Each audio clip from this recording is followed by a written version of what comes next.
Hello everyone, welcome back to the workshop. So today we are going to be making a nail. Thanks for watching.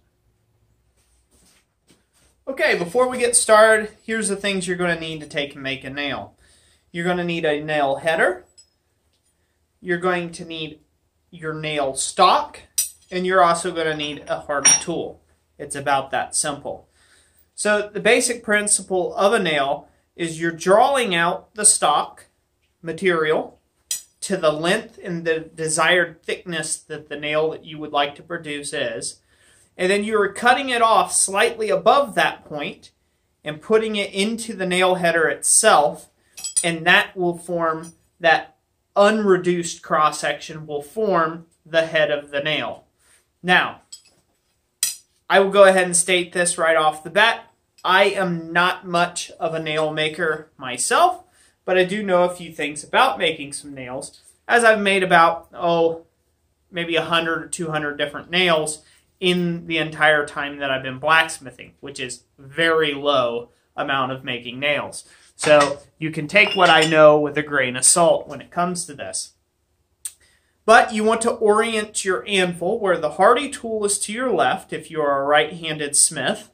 So this way you can forge the taper without any danger of your knuckles hitting the hardy tool. You can forge the taper out. You can go to cutting the nail stock from there. You can put it into the nail header and twist it off. And then you can go over to the pritchel hole. In this case, if the pritchel hole is at the same place as the hardy hole, that'll have to be removed. But if it's on the other side of the anvil, you then go over to the pritchel hole and then head the nail. Just like so. And then you give it a quick dip in the quench tank or a bucket of water. Sometimes you don't have to. You just let it cool for a minute, give it a pop, and that nail comes right out of there. And that's how it's supposed to work. So without further ado, let's get at this. I'm going to light the torch, and we're going to see how it goes for me. I'm going to show you how that works in process. Okay, folks, we've got this piece of 1/4-inch rod or 6 mil square rod up to heat. We are going to go ahead and draw out a small taper, approximately about 25 mil long or 1-inch long taper.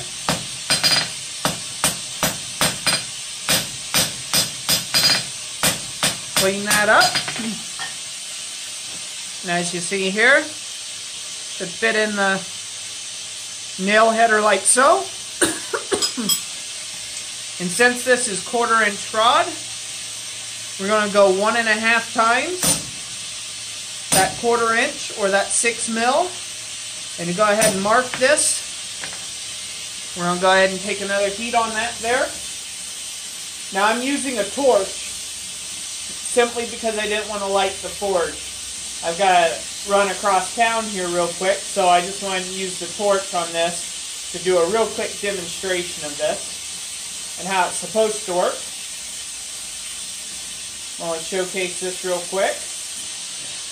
So we want to go ahead. Remember, time is of the essence. We're only trying to cut through 2 sides down to where we can break it off in the nail header itself. Set the rod down, go to the pritchel hole,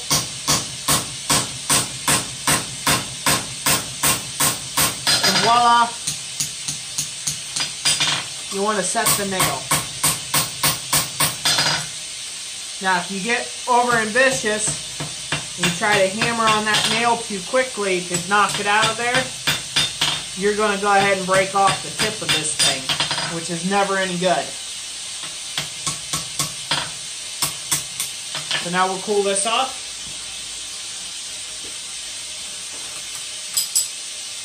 And there's your nail. Now that's got a pretty stubby looking head on there. We can do better than that.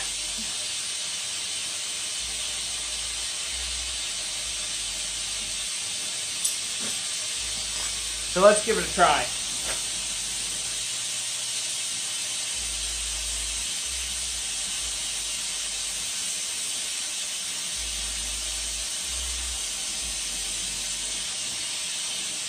Now you don't have to go as fancy as this type nail header.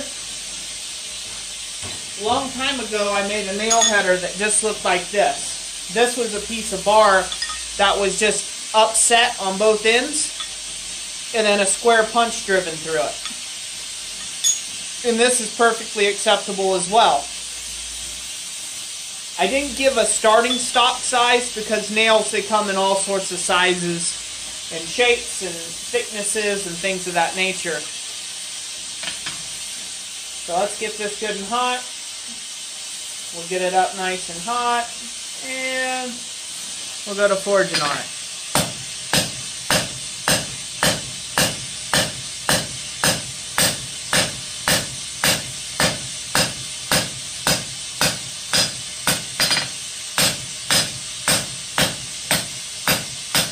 Alright, got that nail forged, just to show you what I mean. Just like so. We'll go ahead and mark this off while it's hot. Like I said, 1.5 times the stock's thickness. Heat that up again. Now when you get on a roll of this, you'll be able to knock these out almost in one heat if you're good. As I've stated before, I'm not all that good, so take my words with a grain of salt when it comes to this. I just figured I'd share.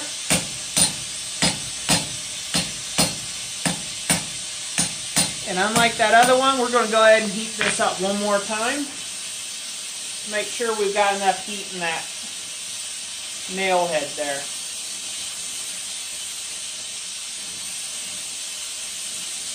There we go. Put it in the nail heading tool, twist it off, and time to head it up.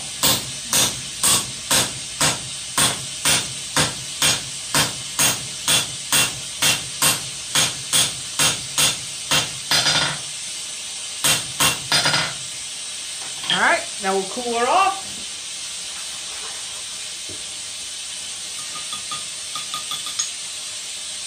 And just like that, you got a nail. So we'll shut that off. Hopefully you guys see this. So you can see how quickly and easily that was. Now, I'm sure there's people out there that can make nails that look perfectly symmetrical on all sides. This one got off a little bit off to the side. It's still a nail. It's still a nail. Now, I will say this. I think historically, I'm not all too certain that the nails would have been perfectly, accurately right done in the center. I imagine if you were making 1,000 of these dudes in a week, you would get pretty good at getting them perfectly in the center. But once again, this is getting beat into a piece of wood to hold two things together. Other than the head of this, none of the rest of it's going to be seen, whether it's off center or whatnot. So I don't think that that mattered too much. So you can practice this as much as you want. It's a fun little thing to do. I don't think there's any practicality to it other than certain projects, but it's a fun thing to give a try anyhow, and you can do it with really simple tooling, from a fancier nail header like so to just a plain nail header like so here. So I hope you enjoyed this video. If you did, give it a thumbs up, and like I always say, we will catch you on the next one.